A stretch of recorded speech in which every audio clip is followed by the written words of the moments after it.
গরম ভাতে দুটো তেলকুই আর তেলকুই মানে মশলাদার তেল তেল গ্রেভি। অল্প মশলায় এই রকম পারফেক্ট একটা তেলকুইয়ের রেসিপিটা চলো আর দেরি না করে শেয়ার করি। লাগবে না একদম বেশি কিছু।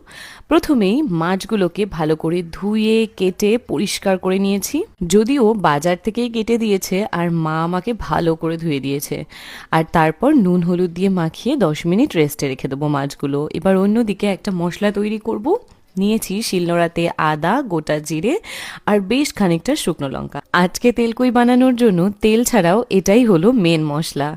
তারপর চলো নুন হলুদ মাখানো মাছগুলোকে একটু ভালো করে ভেজে তুলে রাখছি। আচ্ছা, আমার মতন আর কারা কারা তেলকুই খেতে পছন্দ করো আমাকে কিন্তু কমেন্ট করে জানিও।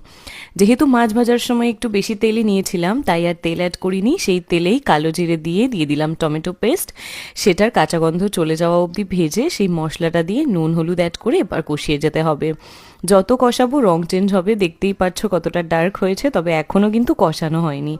আরও কিছুক্ষণ কষাতে কষাতে যখন একদম কালচে কালার চলে আসবে, তখন বুঝতে হবে কষানো ডান। এইবার গ্রেভির জন্য দিয়ে দিয়েছি জল। গ্রেভি ফুটে উঠলে দিয়ে দেবো ভেজে রাখা মাছগুলো। যেহেতু বেশি পরিমাণে মাছ, তাই আমি একটু গ্রেভি রেখেছি, তোমরা চাইলে আরও টানাতে পারো।